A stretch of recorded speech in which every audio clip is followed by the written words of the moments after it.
एक दिन हम बस लिटरली उठे ही थे और फ़ोन पे गूगल फ्लाइट का एक नोटिफिकेशन आया कि ओमान के round trip flight tickets only 11,000 rupees. तो हमने सोचा कि चलो ओमान की एक ट्रिप प्लान की जाए, न्यू ईयर पे कुछ अच्छा किया जाए। बट फिर हमने सोचा कि अरे वीज़ा का क्या प्रोसेस है, इतनी जल्दी वीज़ा मिलेगा या नहीं। तो हमने कुछ रिसर्च की और हमें जो पता चला वो तो बहुत ही औसम निकला। Oman e visa for tourist Indians काफ़ी इजी प्रोसेस है। Oman visa process literally stress free है। इसमें आपको कोई खास डॉक्यूमेंट सबमिट करने की ज़रूरत नहीं है, कोई भी पहले से आपको बुकिंग्स करने की ज़रूरत नहीं है। अगर आपके पास इन कंट्रीज़ का वैलिड वीज़ा है like US, UK, Schengen, Australia, Canada या जापान, तो आप डायरेक्टली उनके ऑफिशियल वेबसाइट पर जा सकते हैं and apply for unsponsored tourist visa.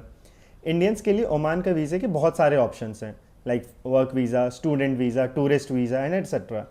हम इसमें सिर्फ टूरिस्ट वीज़ा पे फोकस करेंगे। हमारे लिए 26N या 26M चूज़ करना होगा, जिसका स्टेप बाय स्टेप हम आगे आपको वीडियो में बताएंगे। तो अगर आपके पास ये वीज़ाज़ नहीं है तो भी कोई टेंशन की बात नहीं है। आप ऑल्दो वीज़ा वेबसाइट पे जाके डायरेक्टली अप्लाई तो नहीं कर सकते हैं, बट आप किसी भी ट्रस्टेड एजेंट के थ्रू अप्लाई कर सकते हैं उनकी ऑनलाइन वेबसाइट पे डायरेक्टली जाके, जैसे कि एटलस या फिर अकबर ट्रैवल्स या फिर सिमिलर। अगर आप उनके वेबसाइट पे जाते हैं, अपना डेट्स बताते हैं, आप पासपोर्ट और पासपोर्ट साइज फोटो अपलोड करते हैं, तो वो 2 to 4 वर्किंग डेज में आपका वीज़ा प्रोसेस करवा के आपको दे देंगे। एंड इसमें आपको सिर्फ agent fees plus visa fees दोनों पे करना पड़ता है। That's it. अब देखते हैं कि आप 26N या 26M अप्लाई कैसे करते हैं। तो सबसे पहले आपको ये ऑफिशियल वेबसाइट पे जाना है। यहाँ पे आपको वीज़ा टाइप सेलेक्ट करना है। 26N अगर आप 10 दिन के लिए विजिट कर रहे हैं, 26M अगर आप 30 डेज़ के लिए विजिट कर रहे हैं। आपको बस ये 3 डॉक्यूमेंट्स अपलोड करने हैं, जिसमें पहला आपका पासपोर्ट होगा, एक पासपोर्ट साइज़ फ़ोटो आपकी, और एक वैलिड वीज़ा। हमारे केस में ये जापान था। प्रोसेसिंग टाइम यूजली 1 से 2 दिन होगा आपका। वीज़ा फीस आपका, अगर आप 10 दिन के लिए अप्लाई कर रहे हैं तो 5 OMR which is equivalent to 1100 Indian rupees. 30 days के लिए 20 OMR which is equivalent to 4400 INR। Best part, आपको पेमेंट पहले नहीं करना है।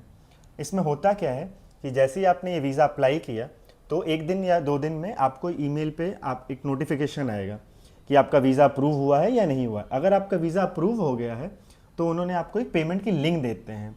वो पेमेंट के लिंक पे आपको जाके ये पैसे पे करने हैं, और जैसे ही आप ये पे करते हैं ऑटोमेटिकली उसी टाइम आपका वीज़ा आपके ईमेल पर आ जाता है।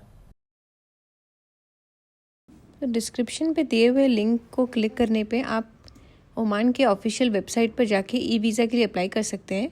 यहाँ पे जाके अप्लाई फॉर टूरिस्ट वीज़ा पे क्लिक करना है, और अगर आपने पहले कभी लॉगिन किया है तो आप लॉगिन कर सकते हैं with your email ID and password. Otherwise register for new user पे क्लिक करके वहाँ पे साइन अप करना है and then come back to login with the given ID password and text verification. Login करने के बाद जब हम इस मेन स्क्रीन पर आते हैं तो यहाँ पर अप्लाई फॉर अनस्पॉन्सर्ड वीज़ा पे क्लिक करना है।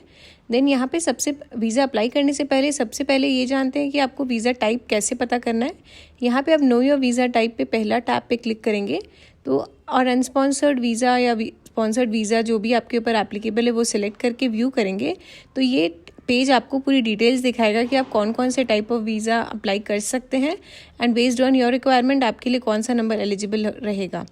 तो यहाँ पे जैसे कि आप देख सकते हैं 26 goes to the tourist visa and उसके भी बहुत सारे सब टाइप्स होते हैं। तो अगर हम यहाँ पे 26 को सिलेक्ट करके सब टाइप पे क्लिक करते हैं तो ये टूरिज़्म वीज़ा के कितने टाइप्स है जो कि ओमान के लिए अप्लाई कर सकते हैं वो दिखाता है लिस्ट। एंड यहाँ पे आप डिस्क्रिप्शन देखते हुए जो आपके लिए एप्लीकेबल हो वो सिलेक्ट कर सकते हैं। जनरली अगर आप 10 दिन के लिए ओमान जाना चाहते हैं और आपके पास यूएस, यूके, कनाडा, ऑस्ट्रेलिया या जापान का वीज़ा अवेलेबल है तो आपको 26N चूज़ करना है, एंड अगर आप 30 डेज़ के लिए जाना चाहते हैं तो 26M चूज़ करना है। नाउ हमें पता चल गया है कि हमें कौन सा वीज़ा अप्लाई करना है, तो will go back to the application screen. यहाँ पे अपना नेशनैलिटी सिलेक्ट करके are you resident of GCC country को नो करके नेक्स्ट पे क्लिक करना है। देन यहाँ पे लिस्ट देख सकते हैं, आपने जो नंबर वहाँ पे चूज़ किया था सब टाइप के बाद वो उस नंबर पे आपको जाना है। यहाँ पे आपको वीज़ा फ़ीस पता चलेगा, जैसे कि 10 दिन के लिए ओमानी रियाल 5 पे करना है, एंड यहाँ पे फिर आप अप्लाई ऑनलाइन पे क्लिक कर सकते हैं। एंड अगर कुछ कंडीशंस देखना है तो वो भी देख सकते हैं।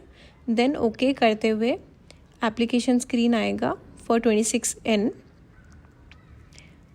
यहाँ पे सबसे पहले हमें ट्रैवल डॉक्यूमेंट्स फिल करना है। जो जो मैंडेटरी है वो सारे डिटेल्स फिल कर दो, जैसे कि travel document number is the passport number, then nationality is Indian, type is passport, date of issue, expiry date, place of issue, ये सब कुछ फिल करना है based on your passport. Then application details में अपना name, date of birth, place of birth, ये सब fill करते हुए नेक्स्ट पे क्लिक करना है। नेक्स्ट पे क्लिक करेंगे तो कुछ एडिशनल डिटेल्स वो पूछता है, जैसे कि mother's name, previous visa number जो कि मैंडेटरी नहीं है तो आप छोड़ सकते हैं, मैरिटल स्टेटस अपना डाल दीजिए यहाँ पे।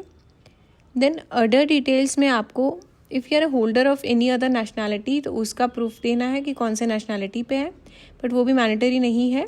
तो हम लोग अप्लाई वीज़ा एप्लीकेशन कंट्री में इंडिया ही सिलेक्ट कर देंगे, बिकॉज हम इंडियन नेशनैलिटी अगर आप होल्ड करते हैं। देन लास्ट डेस्टिनेशन इज़ आपने कहाँ पर ट्रैवल किया था, तो हमने जापान ट्रैवल किया था, इसलिए हमने यहाँ पे लास्ट डेस्टिनेशन में जापान फिल कर दिया है। देन अपना ईमेल आईडी ज़रूर ध्यान से डालिएगा, बिकॉज यहीं पे आपको payment link and actual e visa आने वाला है। तो name of the countries visited in last 5 years में आप जापान लिख दीजिए, क्योंकि हम जापान का वीज़ा शो कर रहे हैं for our Oman visa. Then next पे क्लिक करना है। यहाँ पे आपको रिक्वायर्ड डॉक्यूमेंट सबमिट करना होगा, जो कि सिर्फ 3 डॉक्यूमेंट्स है, पासपोर्ट का एक copy, photo of the applicant, और जो भी वैलिड वीज़ा आप शो कर रहे हैं, जैसे कि हमारे केस में हमने जापान वीज़ा शो किया था तो हम उसका प्रूफ डालेंगे in JPEG format, just a screenshot is good enough. फिर वो सब कुछ अपलोड करने के बाद यहाँ पे कुछ ऑप्शनल डॉक्यूमेंट्स डालने होते हैं जिसकी ज़रूरत नहीं है, तो हम नेक्स्ट पे चले जाते हैं। अब आपका वीज़ा प्रोसेस तो कंप्लीट हो गया है। सो बस हमने इन इजी स्टेप्स को यूज़ करके अपना वीज़ा अप्लाई किया था और विद इन 12 आवर्स हमारे ओमान का वीज़ा आ गया था। सो जल्दी से अपने ओमान का वीज़ा अप्लाई कर लो, क्योंकि ओमान एक इंडियंस के लिए एक बहुत ही अंडररेटेड कंट्री है, because it has a easy visa process, beautiful wadis and beaches and deserts, फिर warm and friendly locals, and कोई भी क्राउडेड नहीं है। तो अगर आपको कोई भी डाउट हो तो आप कमेंट करके हमें पूछ सकते हैं, और लाइक, शेयर और सब्सक्राइब करना बिल्कुल मत भूलना।